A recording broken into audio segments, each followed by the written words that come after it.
la psique. Bienvenidos.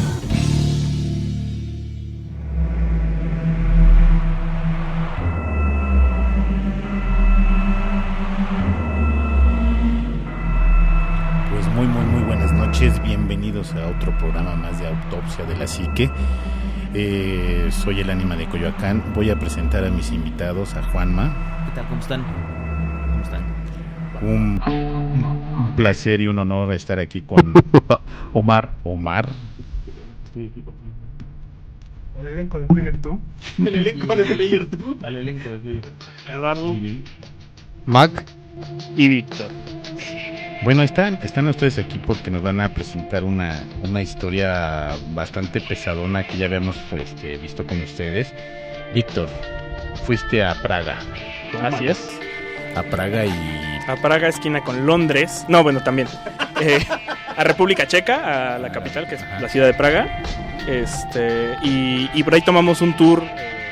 Ya es que es muy común que cuando vas a ciudades turísticas haya como estas personitas que te dan los tours de día y te cuentan la historia de la ciudad. Las historias, las leyendas. Hay un tour allá, nocturno, que de hecho tuve la fortuna de que tendrán como una semana de haberlo inaugurado.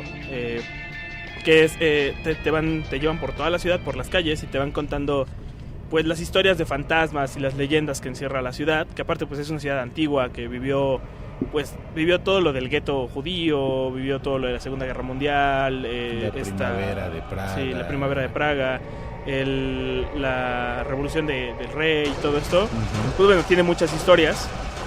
Ya había algunas interesantes. No son... La verdad es que, por ejemplo, yo en el momento no encontré nada así tan escabroso, pero sí son bastante interesantes. De entrada está la historia del reloj astronómico. La leyenda que... Pues el reloj astronómico de Praga es uno de los más famosos, solo hay 3 en el mundo. Sí. Y de hecho el de Praga es el más grande, el más ostentoso y el más bonito de los 3. Es el más complicado. La historia en realidad es en parte cierta y pues ahí se mezcla con la leyenda. Que tiene que ver con su constructor, con, la persona que creó el reloj de Praga. Pues le tenía mucho amor a la ciudad, obviamente creó una obra impresionante. En algún punto él mientras pensaba tratar de mejorarlo, el alcalde de la ciudad con su grupo de consejeros pensó que en realidad lo que él estaba buscando era crear uno nuevo en otra ciudad y que otra ciudad ya lo había convencido de hacerlo, ¿no? Y la leyenda dice que lo que hicieron es pues un día, y eso sí fue cierto, mandaron a 2 sicarios a dejarlo ciego. Perdón que te interrumpa, o sea, estamos hablando de la ciudad de Praga, que está dividida, vamos a decirla, en 2, la ciudad nueva y la ciudad vieja. Ah, claro. Esta está en la parte vieja. Es Staremesto se llama, la ciudad vieja. Y es un reloj que, pues, para la antigüedad que tiene, es medieval. O sea, con eso te dice absolutamente todo. Es un reloj medieval, mide aproximadamente 45 metros de altura. Te da, obviamente la hora, la fecha, los cambios de estaciones, los cambios de la luna, las fases de la luna, los cambios del sol y todo esto. Y te digo, es uno de los más complejos que existe. Uh-huh. Entonces la leyenda tiene que ver con esto. Al creador lo dejan ciego y lo dejan inválido, de tal manera que él ya no pueda crear algo más bello que eso. Y la leyenda dice que en cuanto él se entera por uno de sus ayudantes, él manda a que lo lleven para que toque por última vez el reloj, porque pues ya estaba ciego, y rompe el sistema del reloj. No saben qué hizo, que lo rompe, y en el momento que destruye el último mecanismo que para el reloj, sufre un paro cardíaco y muere. Y eso es cierto. Y eso es cierto, o sea, todo eso sí pasó, y él murió y todo, y por muchos años, hasta hace como 25 años aproximadamente, pudieron hacer que funcionara el reloj. Antes de eso no funcionaba.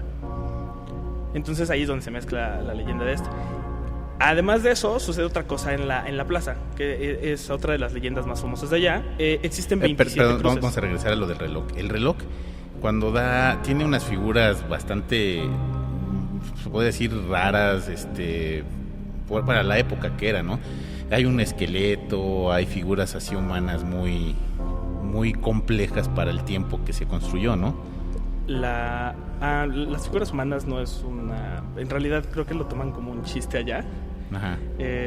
Bueno, casi todas las construcciones medievales tienen gárgolas. Así es como, por ejemplo, está un esqueleto así como en forma, se puede decir como de gárgola. Están otras dos figuras humanas del lado izquierdo y una del lado derecho acompañado de un esqueleto, ¿no? Y un gallo, creo que puede ser se puede decir dorado en la cúspide de este reloj. Bueno, las figuras son el constructor. Ajá. Y las personas que lo ayudaron. O sea, se sí, inmortalizó ahí. Se inmortalizaron y arriba lo que sí destaca es que hay 2 cuadros más, o sea, bueno, esculpidos en piedra, que son el alcalde de la ciudad y el regente, que están ahí. Órale, O sea, si lo ven en la imagen es muy complejo el reloj. Sí, tiene mucho detalle. Sí, o sea, para la época, estamos hablando de la época medieval, o sea, hacer una complejidad de este tipo, pues ya de entrada está raro, ¿no? Dices, bueno, es comparable con cualquier invento a lo mejor de la humanidad, ¿no? ¿Por qué? Porque como tú dices, menciona las estaciones del año, las, no sé, los meses, los días. Y ninguno le llega. El que más o menos se acerca es el de Viena y es mucho más pequeño y mucho más sencillo que el de Praga. Correcto. No, pues te dejo continuar. Y como te decía, bueno, al lado de la torre del reloj están 27 cruces. Esas 27 cruces es una por cada uno de los nobles que se levantaron en armas contra el rey y que fueron colgados en la plaza principal, que es justo... para entender esto, el centro de Praga, es el Staré Město, la vieja ciudad, es como el Zócalo del DF. Es un espacio un poquito más pequeño, casi del mismo tamaño, pero un poco más pequeño, donde está este reloj, que antes era como la alcaldía, era el centro de la ciudad, donde se llevaba todos los actos públicos, y luego tiene esta especie de zócalo, esta plancha, donde se ejecutaban también todos los actos públicos, se daban los mensajes, las ejecuciones, pasaba el rey, todo esto. Entonces, cuando los nobles se tratan de rebelar, se libera una guerra en la que mueren muchísimas personas, y como castigo ejemplar a estos 27 nobles, que en ese tiempo atacar a un noble era como, pues no era tan fácil, claro, como para demostrar que no había distinciones, mueren estas 27 personas y se pone una cruz en el piso por cada una de ellas, además de que se dice que las cabezas de cada uno se colgaron en las aldabas de la torre. Y la leyenda es que el día que la ciudad se encuentra en problemas, cada año los espíritus salen una vez al año, los 27 espíritus. Ese día, si la ciudad se encuentra en problemas y las campanas no suenan, los espíritus se levantarán de sus tumbas que se encuentran debajo del reloj astronómico. Si las campanas llegan a las 12 campanadas de la medianoche y no pasa nada, los espíritus volverán a reposar tranquilos, pero van a estar siempre protegiendo a la ciudad. Correcto, entonces son 27 nobles que se levantaron en armas, se podría decir, y que se encuentran enterrados bajo, ¿qué será? ¿Bajo o enfrente, abajo del reloj? De hecho están abajo del reloj, hay muchos más, hay todo un sistema de catacumbas por toda la zona de la vieja ciudad, pero en esa zona especial hay unas criptas donde se encuentran algunas personas enterradas. De entrada estos 27 nobles. Bueno, de entrada no es un acceso público el que tú puedas ir y ver, o sea, está encerrado ahí y ya. Así es. O sea, no son como las de Francia que puedes bajar Sí, que puedes bajar a ver y dar un tour. Puedes hacer el tour, de hecho lo hicimos, que es de las catacumbas, pero tiene que ser guiado, porque si te metes sí te puedes perder y sí corres el riesgo de no salir en un buen rato. De hecho, con las catacumbas, una de las leyendas más conocidas, que encierra oro, como en muchas ciudades, es eso. La ciudad pues tuvo presencia francesa, y obviamente hay edificios que están marcados con la rosa de flor, que es un símbolo de los templarios, y que están marcados como que fueron parte de estos edificios donde se reunían los templarios, e incluso se llevaron ejecuciones públicas cuando el Papa dio esta orden de eliminar a la orden, a la orden templaria. Una de las leyendas dice que los templarios escondieron su oro y que un día en la noche llevaron a un albañil, lo amarraron, o sea, no lo dejaron ver, lo llevaron a caballo le pidieron que encerrara una bóveda y al finalizar lo llevaron a su casa, le dieron mucho oro para que, no tanto por el trabajo hecho, que no fue un trabajo difícil, fue un trabajo de una noche, sino por lo que había visto, que era toda la riqueza que habían acumulado estos caballeros durante su estadía en Praga. Entonces, una de esas leyendas es eso, que en alguno de los pasadizos hay un acceso a la bóveda donde se esconden todos los tesoros de los templarios. Hay que recordar que Praga era el paso de los nobles tanto de Inglaterra, de España, Portugal, que juntaban sus soldados para llegar a Tierra Santa, ¿no? Praga era un punto, se podría decir que era de los últimos puntos de población importante para llegar a estos puntos, ¿no? Que incluso en la época medieval lo toman casi como una capital por la acumulación de riqueza que tuvo, por la posición estratégica. Sí, muchos peleaban la posición de Praga. Bueno, todavía hasta la fecha con esto de la Unión Soviética, claro, y la cortina de hierro, ¿no? Y a ver, cuéntanos qué otra cosa viste por allá. Algo que para muchos parecerá muy tétrico y es, si van de visita alguna vez, es muy, muy, muy padre, pero también sí es muy tétrico. A unas 2 horas en tren de la ciudad de Praga existe un pueblo que se llama Kutná Hora, que incluso está en muchas listas como uno de los 10 lugares más tenebrosos de la Tierra.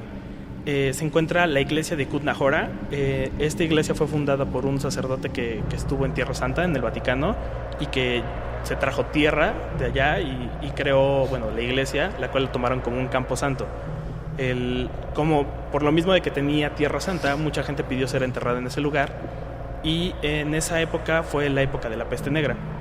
En esta iglesia se dice que hay aproximadamente 40,000 cuerpos enterrados.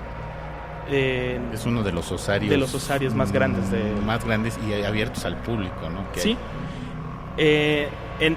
En cierto momento, en uno de las tantas épocas que tuvieron problemas y que entra esta decadencia de los poblados cercanos a la República Checa, a lo que era Eslovaquia, el cementerio pasa a manos de una familia alemana, la familia Ratzinger, que se encarga de dejar marca en este lugar, y empata con una inundación en la ciudad que provoca que los huesos salgan a la luz. O sea, de repente empezaron a salir de la tierra.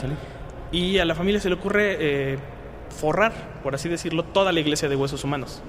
Sí. Entonces tú llegas a la iglesia y en la fachada tal vez no notas nada normal, se ve como cualquier otra iglesia, pero en cuanto entras, todo está tapizado de huesos humanos. El altar es de huesos, los candelabros son de huesos. Tienen 3 candelabros inmensos, o sea, candelabros que te digo, tienen un diámetro de 3 metros aproximadamente, y están hechos con los huesos humanos. Cada uno, las piezas... El candelabro, fíjate, cada candelabro tiene 8 brazos, se podría decir, y en cada brazo hay estoy contando aquí, como 6 o 7 huesos, cráneos, y una infinidad de huesos, ¿no? Así es. La parte central está inundada está llena de cráneos. Son una especie como de montañas, como si fueran hornos, que en el centro tienen un hueco, que están hechos con todos los huesos que se lograron sacar, y además lo más impresionante es el escudo de la familia. El escudo de la familia dicen que está hecho con cada uno de los huesos humanos. Se ocupó al menos uno de los huesos que conforman el cuerpo humano. O sea, se pueden repetir tal vez 2, 3 fémures, pero sí puede tener una falange, un fémur, un cúbito. Tiene cada uno de estos huesos. De hecho, yo iba con una doctora quien lo revisó y faltaban nada más, al parecer, 1 o 2 huesos de los que conforman un esqueleto humano, pero sí está hecho con todos estos.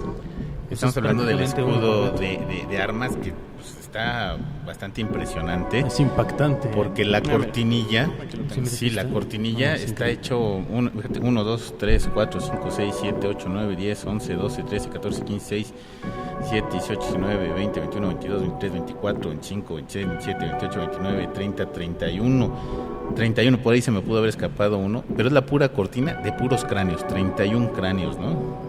Sin contar los 3 que están, 1, 2, 3, 4 que están dentro del escudo, y una infinidad de huesos de diferentes tamaños, calibres, etcétera, ¿no? Así es, y te das cuenta de qué tipo de familia era cuando el escudo está, o sea, ya cuando lo ves a fondo, se ve aquí una figura humana, y sí, es un teutón al cual le está picando la cabeza un cuervo. Sí. Y ese era el escudo de la familia que manda a hacer esto.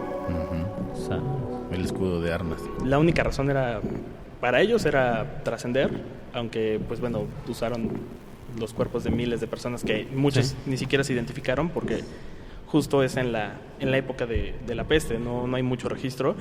Y aún así, lo impresionante es que además de estar forrada toda la iglesia, Sí.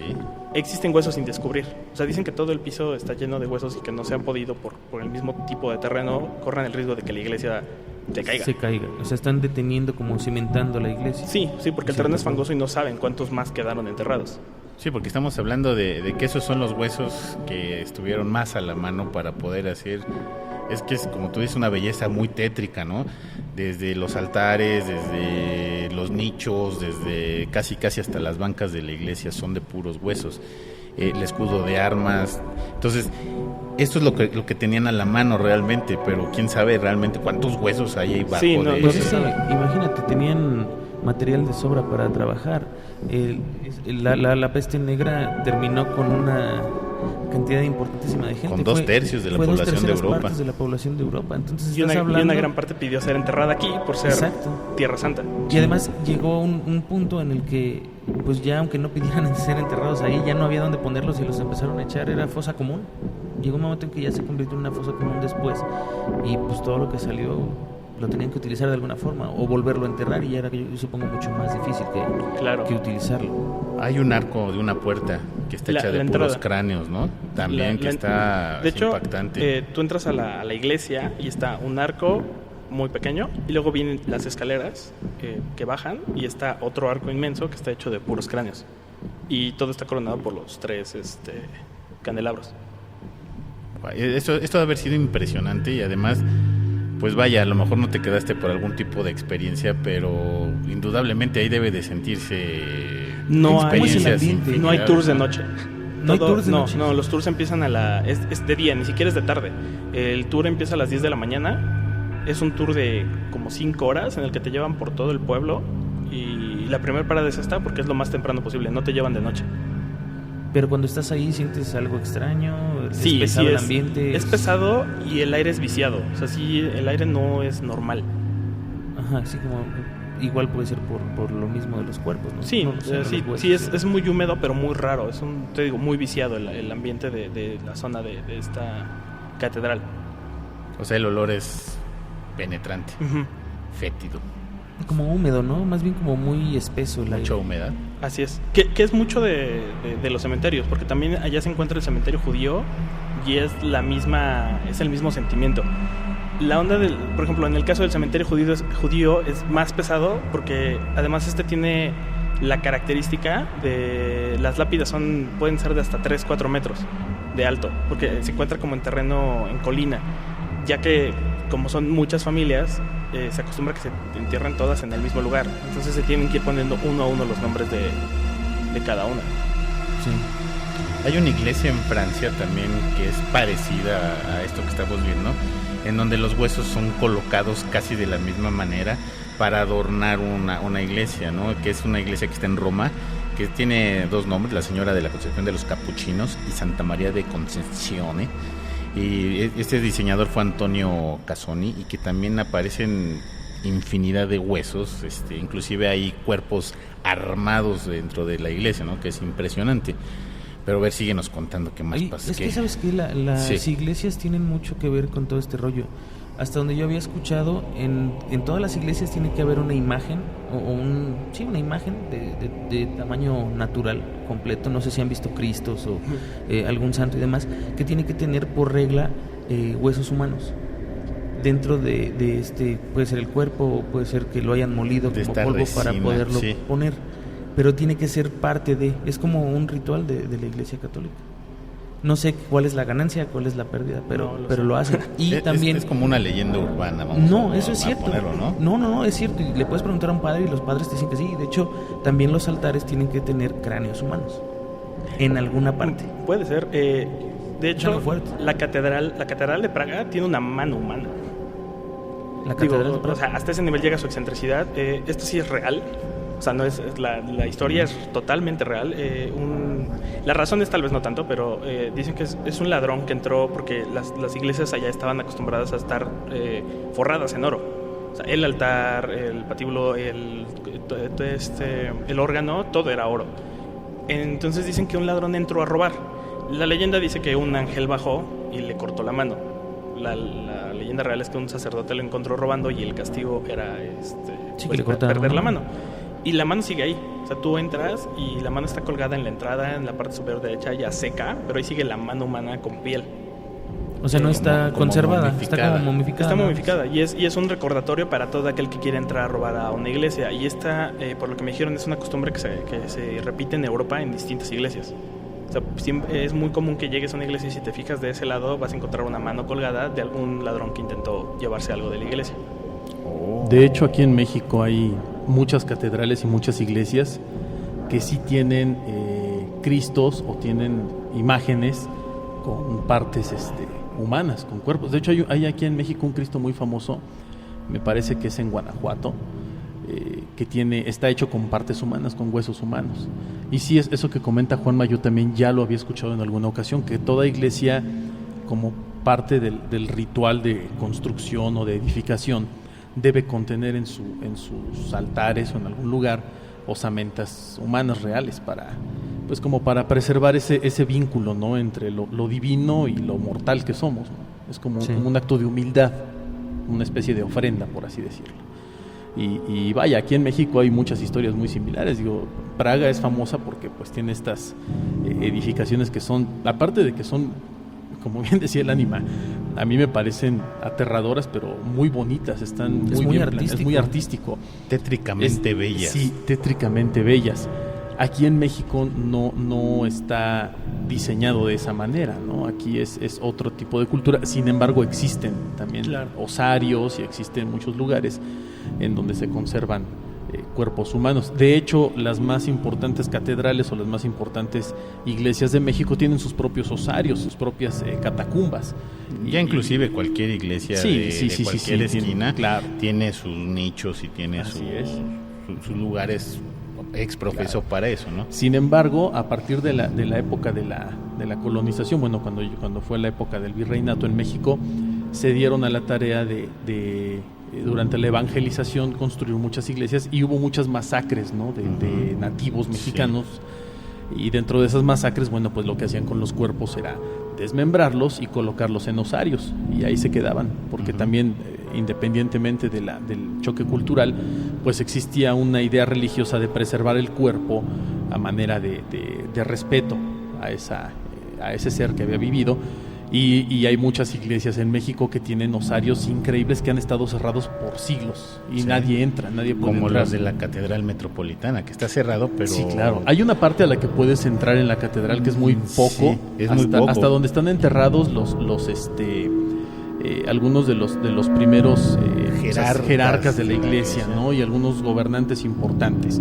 Y ahí se termina el tour, por así decirlo, porque ya hay rejas y ya no puedes pasar a las siguientes catacumbas. Es que la gente era muy dada, bueno, todavía hasta la fecha, a llevarse que el recuerdito, que llevarse cualquier cosa que se encontraba ahí. Entonces, todavía hasta hace, no sé, unos 20 años, un cráneo de Praga. Todavía era común era poder pasar a la catacumba de la catedral y hacer un recorrido más largo, más extenso.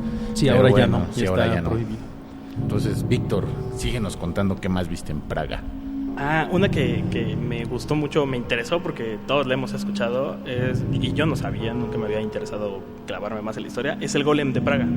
Uy, sí. Ahí es el Golem de Praga. Se encuentra, la historia de la iglesia es muy curiosa. La leyenda dice que hay un rabino que es muy famoso allá, que es como el guía espiritual de los judíos, que es el rabino Maslow, lo llaman de distintas formas, que en la época más peligrosa para los judíos en Praga, cuando fueron designados al gueto, pidió por su protección y no tenían un recinto para reunirse, y que un día de una montaña apareció. La historia real es muy curiosa porque dicen que en realidad le llaman la nueva vieja... se me olvidó cómo se llaman estos lugares de reunión judío. ¿Cuál? Mezquita, no es mezquita, la iglesia, pues. Sí, bueno, su sinagoga. La sinagoga. Se llama la vieja nueva sinagoga porque fue la primera sinagoga que tuvieron después de los bombardeos durante la guerra, pero la encontraron enterrada. No hay una explicación tal cual, pero la sinagoga fue desenterrada completamente y se convirtió por eso en la vieja nueva sinagoga. Ya. En la parte de arriba, bueno, la leyenda dice que para proteger a los judíos de las invasiones externas y de cualquier peligro, el rabino creó a base de barro una figura humana a la cual influyó con la energía del agua, la tranquilidad de uno de sus estudiantes mediante una oración, y con la tempestuosidad del fuego de otro de sus estudiantes, para que pudiera ayudar a los judíos. La regla era que cuando se cantaba el sábado, él tenía que descansar, tenía que quitarle el papelito de la boca que conjuraba el hechizo para que pudiera descansar y pudiera guardar esa energía. Si él no le quitaba el papelito, el golem podía seguir y enloquecería de tanto trabajo. Lo cual sucedió un día que la hija del rabino enfermó, él olvidó quitarle el papelito. El rabino Marajal. Y empezó Maharal se llama. Sí, de hecho lo manejan con muchos nombres. Sí. Pero todos con M, justamente. Y lo que hizo fue, bueno, el golem, al no haberle retirado el papel, empezó a destruir la ciudad, porque enloqueció y salió corriendo. Por lo mismo, el rabino tuvo que ir al rescate y decidió pues destruirlo, o más bien quitarle la esencia, el hechizo, y esconderlo en la torre de la sinagoga. Años después, otro joven aprendiz lo encontró, y al no saber el peligro de revivir al golem y de estas reglas, encontró los hechizos y empezó las oraciones y empezó a decirlas, pero conforme el golem iba cobrando vida, se fue haciendo más grande y temible, con lo cual el aprendiz tuvo miedo, dejó de dar el hechizo, y lo que provocó es que el golem cayera y se deshiciera en pedazos, se convirtiera otra vez en arcilla. Y dicen que los restos siguen encerrados en la torre de la sinagoga. De hecho, no hay acceso para nadie.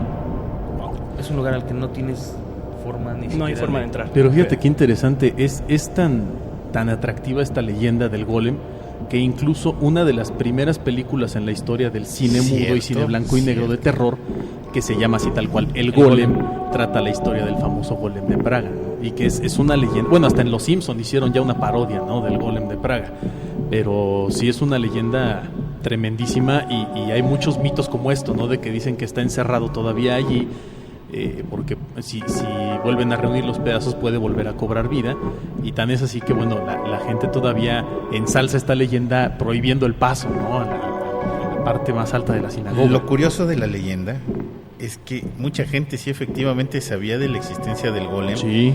Y el golem en su momento pues era como una especie de judío autómata, sí. Que barría, limpiaba, o sea, hacía las actividades cotidianas de esto, respetaba lo del sabbat, que no trabajar los sábados, etcétera, etcétera.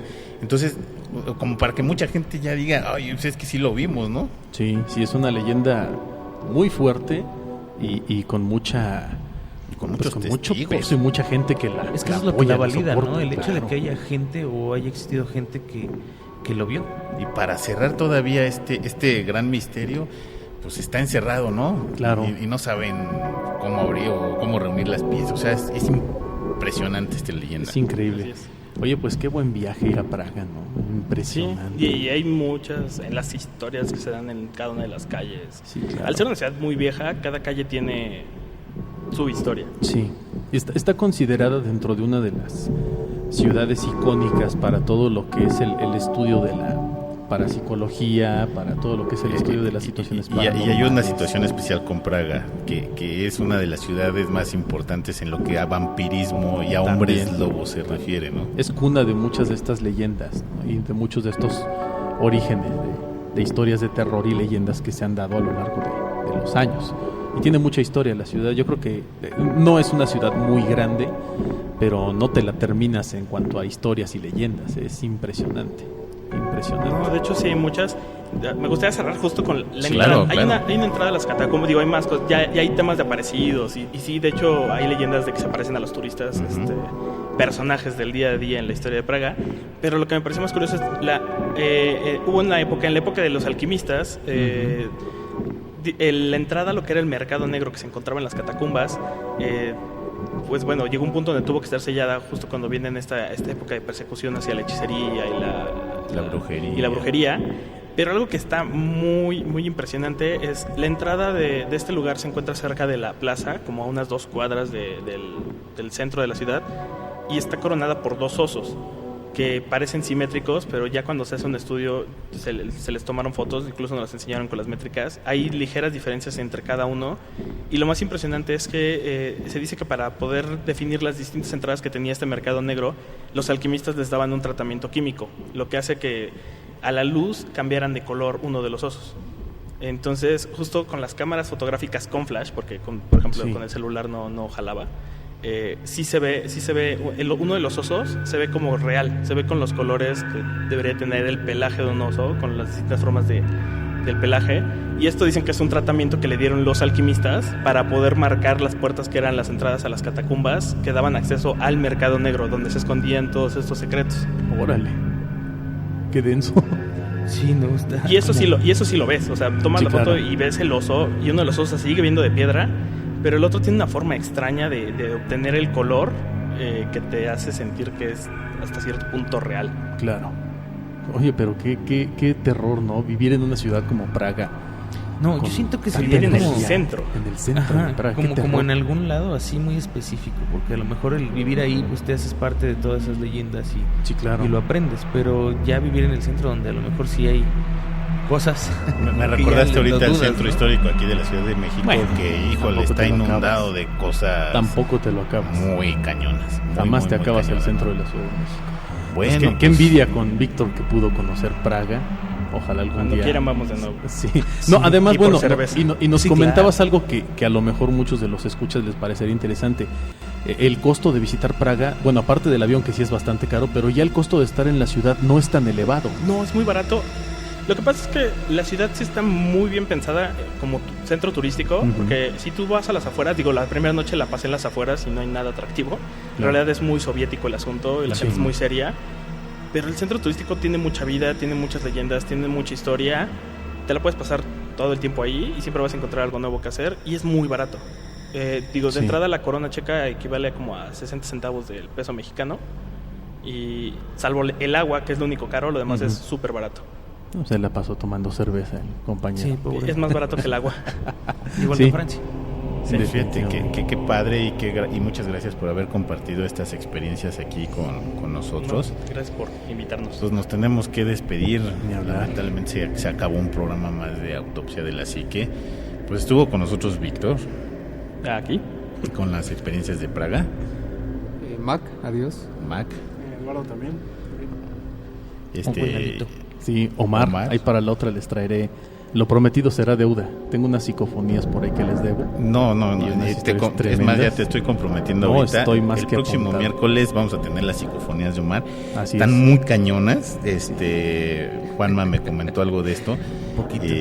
Sí están muy cañonas. Sí. Y sí queremos oírlas. Entonces, No, y de hecho por ahí hay un sí par queremos. que van con dedicatoria al público sensible. De verdad, hay un par de psicofonías que tengo que son muy impresionantes y de verdad no son aptas para mentes, cardíacos. Mentes Ni muy para sensibles. cardíacos, Para sí. cardíacos. Bueno, pues muchas gracias, Omar. Al contrario, Nima. Juanma, muchas gracias. No, gracias a ustedes. Y nos Se escuchamos el otro despide, miércoles. sí, claro. Se despide de ustedes el ánima de Coyoacán y nos vemos en otro programa más de Autopsia de la Psique.